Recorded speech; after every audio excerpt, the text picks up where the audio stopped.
Atlântida no Reino das Trevas. Capítulo 10.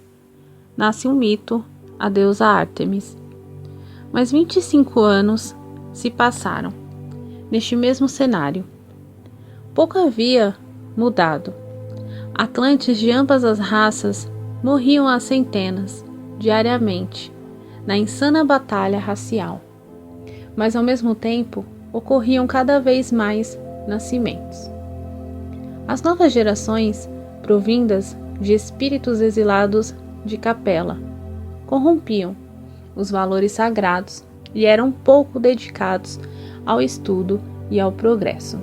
As camadas sociais mais baixas dedicavam-se rotineiramente a festas e orgias, sem nenhum cuidado, levando as mulheres, quase sempre embriagadas, a terem vários filhos bastardos sem controle nenhum.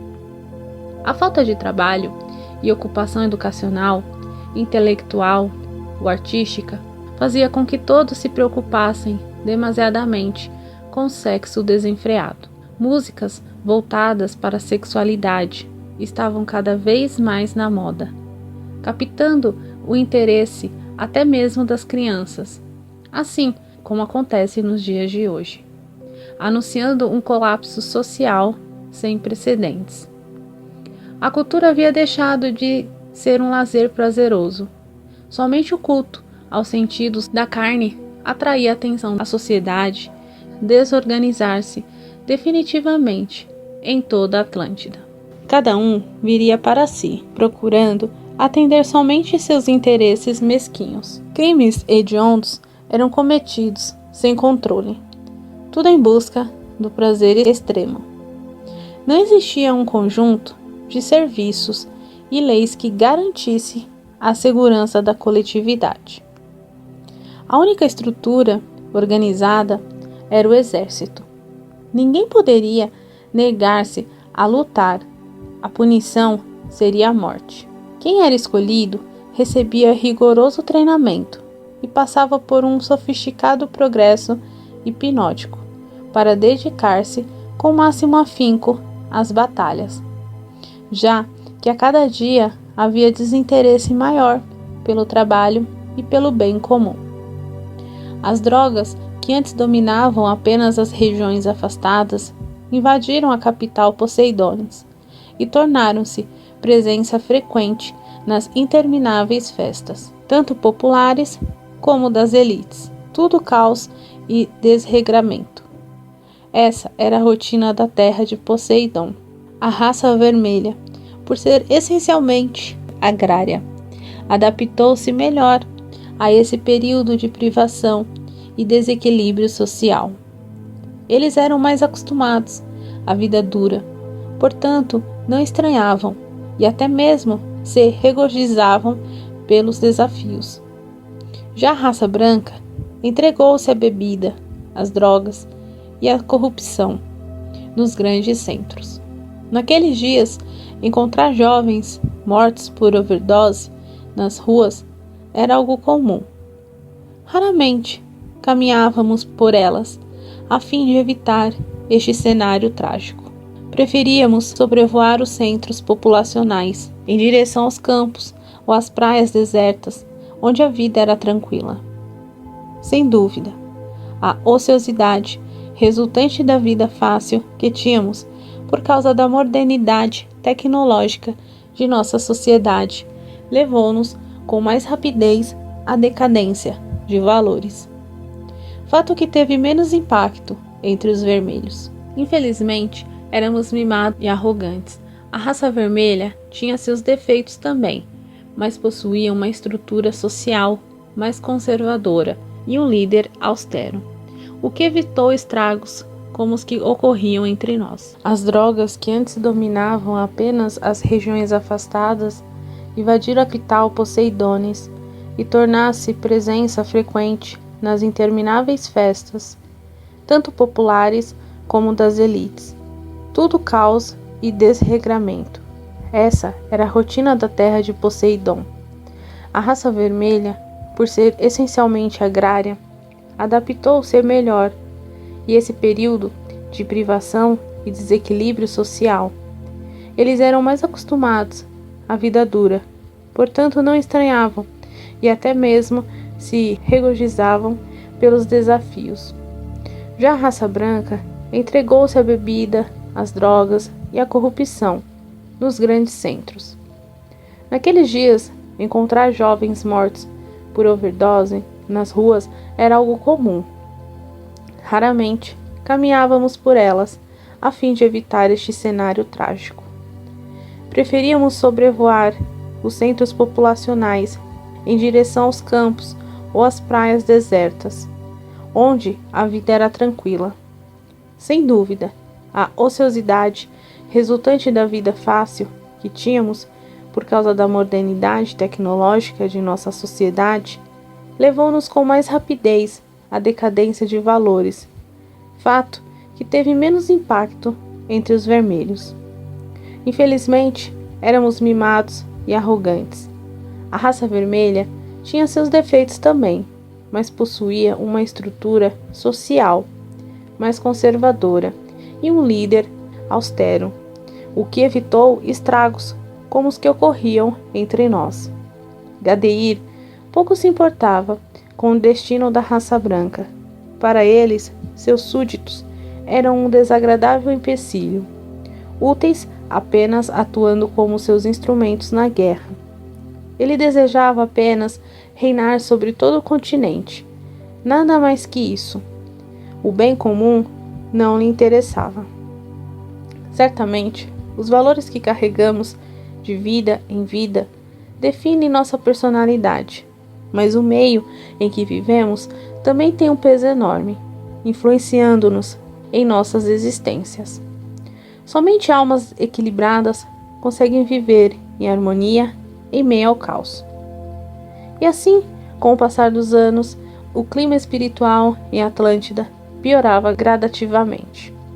O índice de crimes crescia diariamente. O amor e o espírito de fraternidade foram sendo cada vez mais esquecidos, para serem substituídos pelo orgulho, pelo egoísmo e pela vaidade. As gêmeas, Arnak, Rio e eu, continuávamos exatamente iguais. Simplesmente não envelhecíamos, graças às câmeras de rejuvenescimento da Grande Pirâmide. As gêmeas estavam com 50 anos de idade e pareciam belas jovens de 20. E eu já havia ultrapassado 75 anos e aparentava pouco mais que elas. Arnak também se mantinha jovial e cheio de energia. Ele se alegrava muito com isso. Todos os dias olhava-se no espelho e dizia para si mesmo, indiferente à tragédia social que nosso povo vivia: meu velho, você está cada dia mais jovem e belo. E em todos esses anos, ele jamais parará de seduzir as mais lindas jovens que desabrochavam como belas flores a cada primavera. Sua distração favorita era ficar observando as filhas das mulheres que o tinham encantado no passado e esperá-las chegar à idade adequada. Depois era seduzi-las com sua habilidade incomum, desenvolvida e aprimorada por décadas. Suas mães tentavam evitar que isso acontecesse, mais por despeito de terem sido rejeitadas do que por um desejo de protegê-las. Na verdade, algumas até invejavam suas próprias filhas, pois desejavam de forma febril estar no lugar das jovens. Esse era o atual padrão espiritual dos habitantes da grande ilha. Talvez nossa aparente juventude eterna, semelhante à dos Atlantes da época de ouro, causasse ainda mais fascinação nas pessoas comuns. Nossa simples presença causava espanto e admiração, intensificada por nossa estonteante beleza e nossos status de sacerdotes do Vril. Arnak e as meninas se aproveitavam disso, causando suspense, na medida em que escondiam o rosto com capuzes elegantes, presos às suas capas escarlates. Eles privavam os comuns de os verem, permitindo a eles apenas rápidos momentos de proximidade.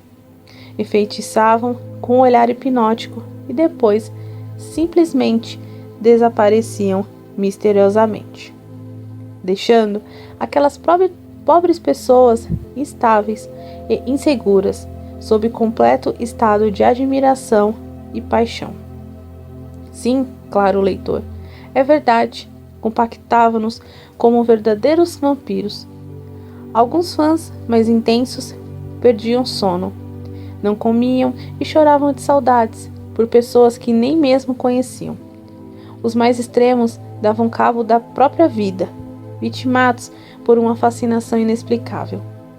Isso se não morressem de tristeza ou fome em decorrência do misterioso encantamento. Enquanto nos preocupávamos com a aparência, Gadeir agia de forma oposta.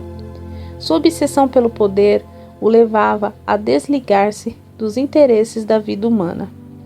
Ele vestia uma túnica negra, com um capuz que cobria parcialmente sua cabeça. Ao contrário de nós, ele desejava esconder seu aspecto repulsivo. Acreditávamos naqueles dias que debaixo daquela túnica larga existia apenas pele e osso. O aspecto anoréxico de seu rosto causava-nos espanto. Como alguém que tinha tanto poder como um vril poderia definhar daquele modo? Algum tempo depois, descobrimos o motivo. Seu sentimento contínuo de ódio, os perigosos rituais da magia negra, os contatos com entidades espirituais das profundezas do astral da Terra, hoje em dia conhecido como dragões, e o perigoso manuseio da energia inversa do vril aceleraram o processo de degeneração celular de seu organismo. Bem que naquela época ele já beirava os 100 anos, mas para os Atlantes da Era de Ouro, nessa idade, ainda se vivia com plena saúde e vitalidade. Meus pais, por exemplo, tinham idade superior à de Gadeir e prosseguiam firmes no trabalho de preparar o grupo que partiria para o mundo primevo da Terra. Os cabelos de Átonis, Christ, Nasser e Ártemis já estavam grisalhos, mas suas peles não tinham uma ruga sequer, e a vitalidade era a mesma da juventude. A sintonia com o amor opera milagres, atraindo fluidos energéticos salutares, ao contrário das ondas do mal, que causam diversas doenças. Esse era o caso de Electra, que já tinha adoecido diversas vezes, inclusive de câncer no fígado, em 2 ocasiões. Só escapou da morte por causa da avançada tecnologia de cura da Grande Pirâmide. A inveja é um sentimento que desencadeia toxinas astrais diretamente no fígado do corpo físico. Electra estava um caco. Parecia ter 200 anos, assim como Gadeir. Lembrava muito aquelas bruxas medievais que vemos em filmes. Naqueles dias, a diferença dimensional entre o mundo primevo e a Atlântida praticamente deixará de existir. Os navegadores que se aventuraram pelas proximidades da grande ilha avistavam-na com facilidade e a ancoravam em suas praias, procurando explorar aquelas novas terras. Alguns até mesmo chegavam com a avidez de enriquecerem com os tesouros daquela gigantesca ilha misteriosa. Nosso imenso país foi considerado uma ilha apenas pela pouca percepção dos habitantes do mundo primevo, que não tinham ideia de sua vastidão. A Atlântida nunca foi uma ilha, ao contrário, sempre foi um imenso continente. Era muito maior que a Grã-Bretanha, por exemplo. Esta sim, uma ilha, em comparação com a terra de Poseidon. E quando eles descobriram a beleza fascinante do oricalco, suas visitas tornaram-se ainda mais constantes. Pobres dessas criaturas que acreditavam encontrar nativos ingênuos e prontos para serem explorados. Atlas fez muitos prisioneiros, os quais utilizava na guerra ou em experiências para alcançar-nos cientificamente. Como estávamos praticamente na mesma dimensão, de forma definitiva, ele percebeu que tinha uma nova massa humana para jogar nos matadouros dos campos de batalha. para contrapor-se à nossa tecnologia. Ele criava verdadeiros escudos humanos, pois precisava de mais e mais guerreiros para segurar os avanços de nossas tropas. Lembro-me do dia em que Rio entrou em uma das salas de estudo da Grande Pirâmide e disse-nos assombrado: "Vocês não vão acreditar no que está acontecendo na praia.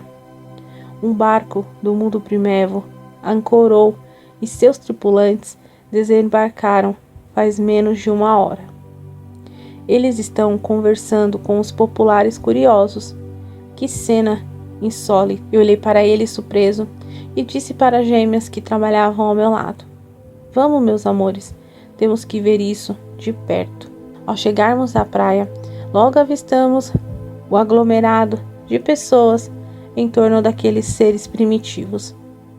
E notei que a diferença entre nós e eles praticamente já não existia. Lembro-me de minha primeira viagem ao mundo primevo na adolescência e percebi como havíamos descido ao nível vibracional deles. Naquela época, éramos como seres diáfanos, luminosos, em comparação com o homem descendente dos primatas, da espécie Homo sapiens. Agora, mal se percebia essa diferença, a não ser por nossa alta estatura e pela elegância dos traços, muito mais refinados do que os deles. O mais interessante foi o comportamento dos visitantes. Apesar de sermos maiores e aparentemente mais fortes, eles tentavam nos iludir, como se fôssemos seres estúpidos, assim como fez um homem branco com os indígenas na colonização do Brasil. De forma maliciosa, tentaram nos assustar com suas lendas ridículas e falavam de forma como se fôssemos retardados, supersticiosos ou tolos.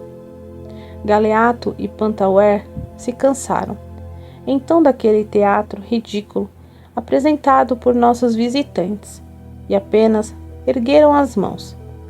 Com um movimento lento e pausado, desintegraram os invasores com brio, sem dar-lhes tempo para qualquer argumentação.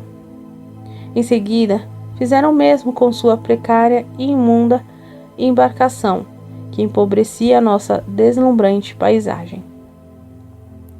Os populares fugiram assustados, com medo de que os sacerdotes do quinto elemento lhe fizessem algum mal por terem dado atenção aos invasores indesejados. Digo-lhes mais, a Galeato não tivesse tomado essa atitude, nós teríamos dizimado aqueles seres vis. Ele percebeu nosso olhar de aprovação e falou-nos, esboçando um sutil sorriso, enquanto se afastava da beira da praia. Precisamos conversar sobre isso com Gadeir. Devemos analisar no que essa interação com o mundo primevo pode nos ser útil na guerra. E com desdém, completou, olhando para o local onde aquelas criaturas desprezíveis foram desintegradas. Talvez esse lixo possa nos servir de alguma maneira. Nós concordamos com um significativo olhar e voltamos para nossas atividades. Eu já tinha ouvido falar do aporte de tais navegadores em nossas praias, mas sempre na região da Atlântida Oriental, onde a civilização europeia se aventurava com mais frequências nos mares. No lado das Américas, essa tinha sido a primeira vez. Poucas semanas depois, pelo meio da manhã, eu estava de pé, apreciando da sacada de nosso apartamento a paisagem encantadora da floresta ao lado, quando comecei a sentir uma estranha sensação. Minha querida mãe de criação, Ártemis, começou a povoar repentinamente meus pensamentos.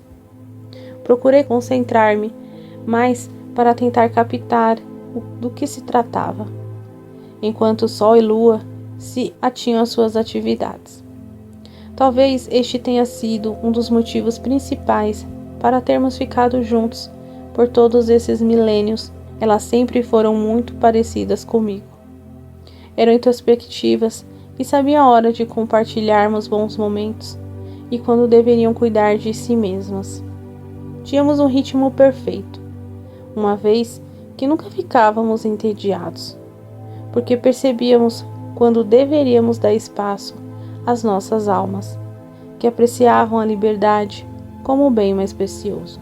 Naquele instante, Lu estava sentada sobre o divã, seminua, com o queixo apoiado sobre o joelho, acariciando suas pernas em busca da inspiração para seus poemas, enquanto o sol caminhava de um lado ao outro com scripts, sua próxima peça, sussurrando bem baixinho o texto que teria de interpretar. Ela vestia apenas uma túnica branca transparente que ressaltava a beleza reveladora do contorno de seus seios. Contudo, naquele momento, eu não podia apreciar as duas deusas que dormiam toda a noite lado a lado comigo. Sol sempre à esquerda e lua à direita. Com o pensamento completamente voltado para o interior de minha mente, eu pude ouvir um sussurro distante, quase um apelo. Meu filho, eu preciso de sua ajuda. Eu me sobressaltei, despertando a atenção das gêmeas, que pareciam duas panteras em alerta, e olhei levemente para baixo, à direita, buscando escutar melhor, no âmago de minha alma. Só então visualizei os inconfundíveis olhos acidentados de minha segunda mãe. Ártemis, sussurrei. Ao ouvirem a menção ao nome de nossa grande mãe, as gêmeas entraram em estado de alerta, como duas felinas prontas para o ataque, com seus vivos olhos brilhantes. Lua se ajoelhou sobre o sofá e Sol largou seus textos sobre a mesa, aguardando que eu os mantivesse. Elas sabiam que era melhor não me interromper naquele instante. Depois de alguns momentos de hesitação, eu perguntei: aonde devo encontrá-la, minha mãe? As gêmeas perceberam que era um apelo telepático de Ártemis e começaram a vestir imediatamente seus trajes negros. Poucos segundos depois, captei sua última mensagem telepática. Nas margens do Egeu, preciso conter Atlas, sozinha não conseguirei. O mar Egeu é um mar interno da bacia do Mediterrâneo, situado entre a Europa e a Ásia. Estende-se da Grécia a oeste e vai até a Turquia a leste. Ao norte possui uma ligação com o Mar de Marmara e o Mar Negro, através do Dardanelos e do Bósforo. Diversas ilhas estão localizadas no Mar Egeu, inclusive Creta e Rhodes, que formam seu limite meridional. Eu olhei para as gêmeas, que estavam deslizando as calças de napa preta por suas estonteantes coxas curvíneas e disse-lhes: Ártemi precisa de nós no mundo primevo. Precisamos partir imediatamente. Elas me olharam como duas feras prontas para o combate e responderam a uma só voz: para já. Naquele mesmo instante, contatei Arnak Rio e em menos de 30 minutos, nós 5 estávamos partindo em uma rápida nave supersônica. A velocidade que podíamos atingir naqueles dias era bem menor, já que a atmosfera de Atlântida havia se tornado muito densa, quase igual à do mundo primevo. Se acelerássemos além do limite, poderíamos rachar ao meio a nave ou causar uma tragédia. Os portais entre as dimensões nem eram mais necessários. Adentrávamos e saíamos do mundo primevo, sem notar diferença significativa com relação à faixa vibracional de Atlântida.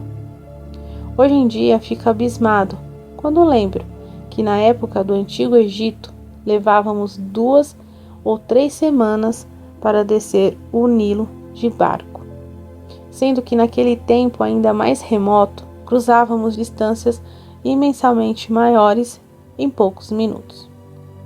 Mesmo nos dias de hoje, a humanidade não atingiu um grau de mobilidade física semelhante ao dos tempos áureos de Atlântida. Poucos instantes depois, reduzimos a aceleração e lá de cima presenciamos o problema que afligia Ártemis, na atual Grécia, às margens do Egeu. O exército de Atlas estava invadindo a região, com o objetivo de anexar os povos do mundo primevo para utilizá-los em sua luta contra Gadeir. Aquele povo primitivo até tentou resistir, mas era impossível lutar contra um Atlante, ainda mais este sendo Atlas, o mais poderoso sacerdote do Vril, entre todos os espíritos advindos de Capela. O antigo povo Pelasgo já estava de joelhos, em meio aos corpos de boa parte de seus irmãos que foram trucidados por uma onda energética do Vril. Os próprios gregos ignoravam e procuravam explicá-la com lendas fantásticas, algumas com base em fatos, como esta que narraremos agora. Esses mitos foram construídos a partir da experiência dos povos que em tempos muito distantes habitaram a região do mar Egeu. Esses povos não gregos de extrema Mediterrânea terminaram sendo denominados pelos antigos como pelasgos. Isso ocorreu em um período bem anterior a dos gregos micênicos, o primeiro povo registrado historicamente a chegar à região agora conhecida como a Grécia, o extremo sul da Península Balcânica, e os primeiros que podem ser considerados gregos etnicamente. Mais tarde, o país foi invadido por povos arianos, aqueus e donos, principalmente, os quais acabaram por se mesclar e derem scren aos helenos. Aterrissamos a nave e rapidamente corremos até Ártemis, que havia se colocado perigosamente entre o exército atlante e o massacrado povo pelasgo. Ao ver aquele grupo de capas pretas chegando ao campo de batalha, Atlas irritou-se, gritando: "O que vocês querem aqui? Não se intrometam nesta batalha." Quando chegamos ao lado da nossa grande mãe, as gêmeas instintivamente a beijaram, esquecendo-se de que tinha abandonado o amor e o carinho dela para dedicar-se junto a mim ao lado sombrio. A maior sacerdotisa do Vril que Atlântida conheceu acolheu-as com imenso carinho, indiferente às suas equivocadas escolhas. Eu rapidamente respondi, colocando as mãos sobre os ombros de Arnak e Rio, que mantinha os braços cruzados sobre o peito em tom desafiador: "Atlas, não permitiremos que você escravize esse povo primitivo. Essa luta é injusta." Um dos líderes dos Pelasgos gritou: "Sim, é uma luta de deuses contra homens. Zeus, o pai das divindades, agora nos enviou seus filhos para proteger-nos." Naquele instante, o pobre exército pelasgo gritou, vivas, com imensa esperança nos olhos.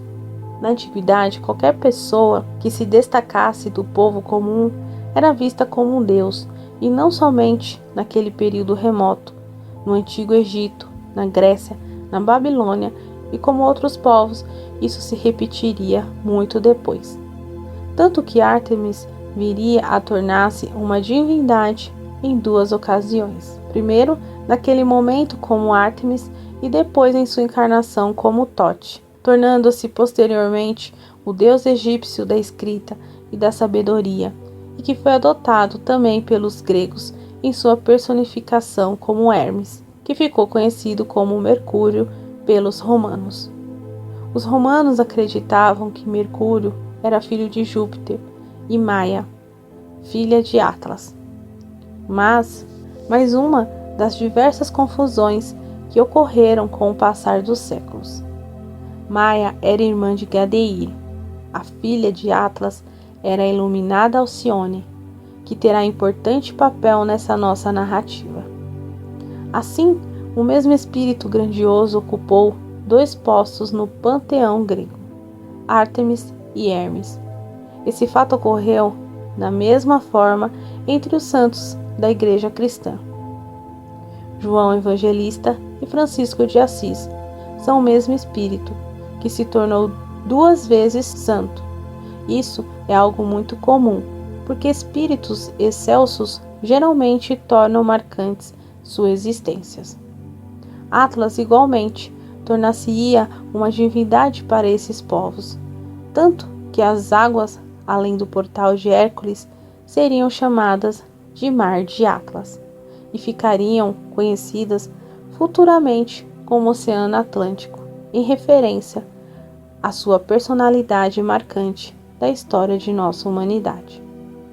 Quando Atlas tentou anexar esses territórios para fortalecer seus exércitos, os antigos gregos, assustados, chamaram a terra de Poseidon de Atlântida, que significava terra de Atlas. As estátuas que erigiram a ele no futuro o retratavam como um gigante, carregando o mundo nas costas. Essa demonstração de respeito e temor refletia bem a forma como esses povos da dimensão primeva o viam. Grandes homens e grandes mulheres na antiguidade terminavam tornando-se deuses e deusas aos olhos do povo simples. O rei de Atlântida Oriental se aproximou e disse com os dentes cerrados de raiva: Andrei, você sabe que preciso dessa gente para manter a guerra Atlante equilibrada. Os avanços tecnológicos de vocês também são uma vantagem injusta. Atlas estava certo. Nós utilizávamos recursos que tornavam a luta desigual. Como eu poderia questioná-lo a esse respeito? Ártemis então falou serenamente: Atlas, meu irmão, esse povo não faz parte de nosso mundo. Deixe-os fora de nossos problemas. Já o temos em grande quantidade em nossa terra. Permita que eles sigam suas vidas, lutando suas batalhas em um mundo que lhes é apropriado. Mundo apropriado? Questionou Atlas. Ártemis, você ainda não percebeu que não há mais diferença entre nós e eles? A sábia sacerdotisa do Vril retrucou. Sim, percebi, mas ainda continuamos muito superiores a eles. Temos poder sobre o Vril, inteligência mais desenvolvida e recursos tecnológicos que os deixam indefesos. Mesmo que você não utilize o quinto elemento, somente seu armamento e a força superior de seu exército de gigantes serão suficientes para vencer com larga vantagem. Atlas caminhou de um lado para o outro e, demonstrando irritação, completou com sua voz potente. Não vou permitir que Gadeir vença. Eu preciso anexar esses exércitos do mundo primevo. E o único recurso que tenho para evitar o domínio absoluto daquele demônio. A balança do Vril está cada vez mais pendente para o lado da raça branca. Não sei por quanto tempo mais conseguirei evitar que Gadeir me atinja de forma definitiva. Preciso me precaver. Se eu tiver que lutar contra vocês para aprimorar-me desses exércitos primitivos, eu farei. Ártemis foi irredutível em sua posição e disse-lhe que não arredaria o pé daquele local, em defesa dos pelasgos. Atlas sacudiu a cabeça, contrariando, e disse-nos: Então, que assim seja, vamos ao confronto. Todos se colocaram a postos para o combate. Olhei para Ártemis e senti a angústia no peito daquela adorável mulher que eu tanto amava. Ela não sabia o que era combater. Duvido até que ela conseguiria usar o Vril em sua forma inversa para contrapor-se a Atlas, apesar de seu assombroso poder. Um espírito amoroso não conseguiria matar nem mesmo uma mosca. Imaginem seus semelhantes. Senti seu estado febril, seu desconforto por ter de enfrentar aquela situação. Atlas, indiferente, virou-se e começou a caminhar em direção ao exército para comandar a batalha. Eu acompanhei os primeiros passos do gigante, e então disse-lhe com voz forte e determinada, sem pensar muito na consequência de minhas palavras: Atlas, meu irmão, e se nós eliminarmos um poderoso sacerdote do Vril da raça branca? Isso seria suficiente para você? deixar em paz esses povos indefesos? Ele parou, pensou por alguns instantes, um tanto surpreso, e perguntou: o que você quer dizer com isso? Sem titubear, respondi: dentro de 2 semanas, eliminarei um sacerdote da raça branca. E não me refiro aos de segunda linha, mas sim um dos principais, aqueles que realmente pesam na balança do vril. Você aceita este acordo? Um poderoso sacerdote do 5º elemento em troca da paz e da liberdade dos povos do mundo primevo? Atlas sorriu e falou de forma irônica: Andrei, o que você está planejando nessa cabeça cheia de minhocas? Depois ele gargalhou e disse-nos: de acordo, mate um sacerdote de primeira linha dos brancos em 2 semanas. E eu retirarei minhas tropas do mundo primevo. Só sairei daqui quando cumprir sua promessa. Eu confio em você, mas quero ver se tem coragem de roubar um sacerdote debaixo das barbas de Gadei. Eu fiz um sinal afirmativo com a cabeça e ele retribuiu aquele gesto em um pacto de honra. Eu sabia que poderia confiar na promessa que ali firmáramos.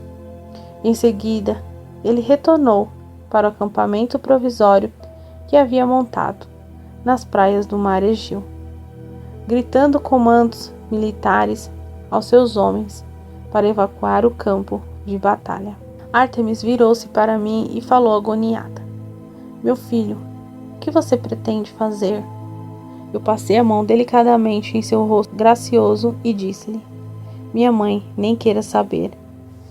Esse é um mundo a qual você não pertence. Deixe-nos que nós, que vivemos em sombras, resolvemos esse problema. As gêmeas fizeram sinal de que concordavam com minhas palavras e a abraçaram. Ela ia tecer algum comentário, mas preferiu calar-se. Apenas colocou a mão sobre seus delicados lábios em sinal de aflição. Poucos instantes depois, os habitantes do mundo primevo se aproximaram lentamente e começaram a fazer reverências a ela, em gratidão por sua intervenção em favor daquele povo simples. Com o passar das décadas e dos séculos, essa história seria contada como a grande luta que o povo grego travou contra os gigantes atletas. Obviamente, eles afirmariam que lutaram de igual para igual, até que o grande Atlas apareceu e rompeu com o equilíbrio da batalha. A deusa Ártemis, então, convocou sua legião de seres infernais, todos vestidos de negro, para ajudar a pôr um fim na batalha em favor deles. Assim nascem as lendas e os mitos. Essa era a história naquela época. Com o passar dos séculos, foi lentamente sendo distorcida, até a forma como a conhecemos hoje. E como Ártemis realmente tinha um porte superior e um brilho especial, dignos dos maiores deuses do Olímpio, não foi difícil essa lenda ganhar força até os dias atuais. Assim, Ártemis passou a ser cultuada como uma das 12 divindades do Olimpo e a mais popular entre elas. Inicialmente foi ligada à floresta e à caça. Depois associavam-na também à luz da lua e à magia. Filha de Zeus e irmã gêmea de Apolo. Ficou conhecida pelos romanos como Diana. Claro que essas informações são lendas, como todas as divindades criadas a partir de personalidades incomuns. Em seguida, conversamos mais um pouco entre nós. A saudade era muito grande e desejávamos usufruir um pouco mais da companhia de nossa querida mãe. Eu percebi que Arnek e Rio não estavam entediados, apesar de estarem no mundo primevo da Terra. Estavam se divertindo muito com aquela gente pequenina, tanto que passou a realizar danças tribais para comemorar a vitória. Os chefes dos povoados da região nos convidaram para participar da festa comemorativa. Tentamos declinar mas não foi possível. Tivemos que ficar pelo menos mais um pouco, até que um jovem guerreiro, que parecia ser até mais velho que eu na aparência, aproximou-se, carregando em seu colo uma criança, e perguntou-me, ajoelhando-se na minha frente: "Desculpe minha impertinência, mas você é o Andrei?" Eu fiquei em silêncio por alguns instantes, tentando reconhecer aquele rosto que não era um estranho. Percebi que Artemis sabia de quem se tratava. O rapaz então completou com os olhos marejados: "Eu me chamo Agamedes. Eu nasci gravemente enfermo, sem expectativa de viver até a adolescência, mas fui curado por você e por sua esposa, quando eu era apenas uma criança. Vocês mudaram minha vida, pois me deram a oportunidade de eu ser feliz, casar e ter filhos sadios para fortalecer nosso povo." Aquela afirmação causou-me um choque. Sim, eu me lembrava dele. Em uma de nossas muitas viagens, quando vivemos no mundo primevo, eu e Evelyn fomos àquela região e curamos muitas crianças. Evelyn tinha nascido para isto, curar e amar seus semelhantes. Eu apenas tentava viver como ela. Naquele momento pensei sobre o quanto eu tinha ficado conhecido naquele período por causa dessas curas com o vril, e o quanto isso tinha despertado a cobiça de Atlas e Gadeir sobre meu impressionante poder com a grande energia. Evelyn morrerá exatamente por esse motivo. Uma onda de mal-estar invadiu meu peito e desejei amaldiçoar aquele rapaz e todos os outros que havia curado no passado. Senti vontade de matá-lo, bem como também a seu filho, para aplacar meu ódio. Porém contive-me, em decorrência da expressão de eterna gratidão em seu rosto e também pela presença de Artemis ao meu lado. Minha vida já era suja demais para demonstrá-la na frente de minha querida mãe. Por isso, apenas respondi com voz reticente: "Não, não sou Andrei, mas o conheci. Tanto ele quanto sua esposa eram criaturas especiais, principalmente ela. Eu também os admirava muito." Agamedes não se convenceu com minha resposta, achando que eu estava negando apenas por modéstia, e colocou seu filho em meus braços, dizendo: "Por favor, segure um pouco, ser divino. Quero que meu filho seja abençoado como eu fui." Aquela atitude me enervou ainda mais. Entretanto, o olhar mágico da criança me desarmou. Era um menino doce, sereno e tranquilo. Seus cabelos com longos cachos dourados e seus grandes olhos claros me hipnotizaram por alguns instantes. O sorriso infantil, ingênuo e sem maldade trouxe-me um pouco de paz interior. Eu imaginava que aquela criança ainda nem falava, mas eis que, de repente, perguntou-me com voz infantil: "Por que você usa essa capa negra?" Completamente desarmado diante daquela situação insólita, eu apenas respondi com amargura na voz: "Porque esta é a cor da minha alma."